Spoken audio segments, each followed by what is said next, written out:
Si on ne peut plus violer tranquillement les femmes de chambre, par Béatrice Gamba et Emmanuel Piette. Même si nous n'avons pas les éléments nécessaires pour juger si Dominique Strauss-Kahn est coupable ou non, les réactions à son arrestation sont révélatrices d'une grande confusion dans les esprits pour tout ce qui concerne les violences sexuelles. Depuis dimanche, beaucoup s'accordent à décrire DSK comme un libertin, un dragueur, ce qui expliquerait son attitude envers la femme de chambre new-yorkaise qu'il accuse de l'avoir agressée sexuellement et forcée à pratiquer une fellation. Les blogs regorgent de plaisanteries grivoises. Il semble que certains soient finalement assez fiers de ce nouveau témoignage de la gaillardise française. Ah, le puritanisme américain. Mais de quoi parle-t-on? On oublie un détail d'importance, le consentement.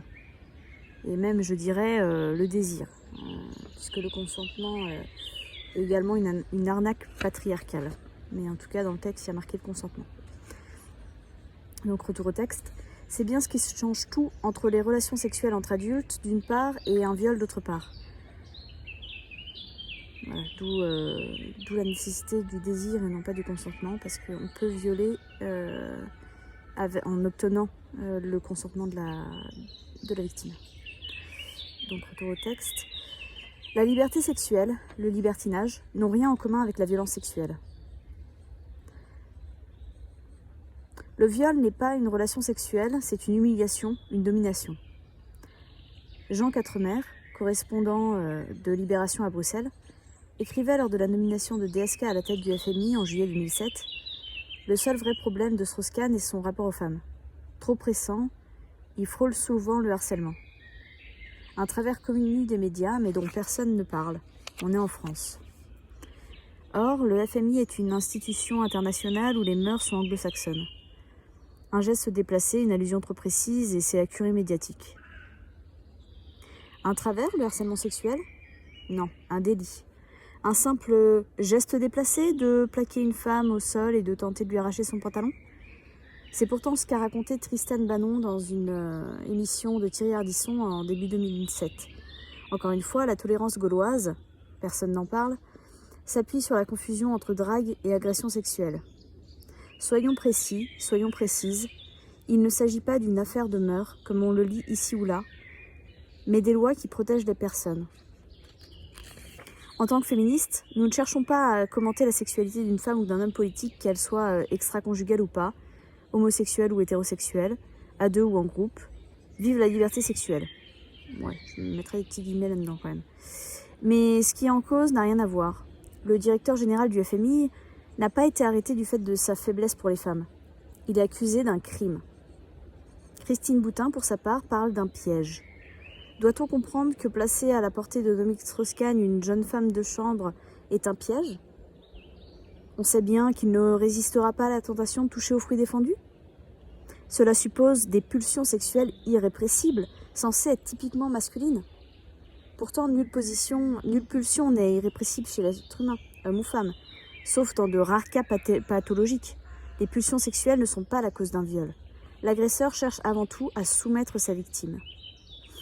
Et je dirais que si les viols étaient vraiment dus à des pulsions sexuelles irrépressibles de la part des hommes, il ne faudrait pas laisser de tels individus aussi dangereux être avec les gens normaux dans la société. Voilà, ouais, les soigner et sinon voilà, mettre à l'écart comme c'est le cas pour les personnes qui ont des problèmes psychologiques qui les rendent dangereuses pour le reste de la société. Donc retour au texte, pour celles et ceux qui mettent en doute la parole de la victime, bizarrement cette attitude est systématique quand il s'agit d'un viol, d'une agression sexuelle, beaucoup moins pour d'autres crimes. Rappelons que porter plainte pour viol s'apparente souvent à une rude épreuve, surtout lorsqu'on s'attaque à un gros poisson. Qui voudrait subir sans raison les sous-entendus et les insultes qui ont déjà commencé à fuser?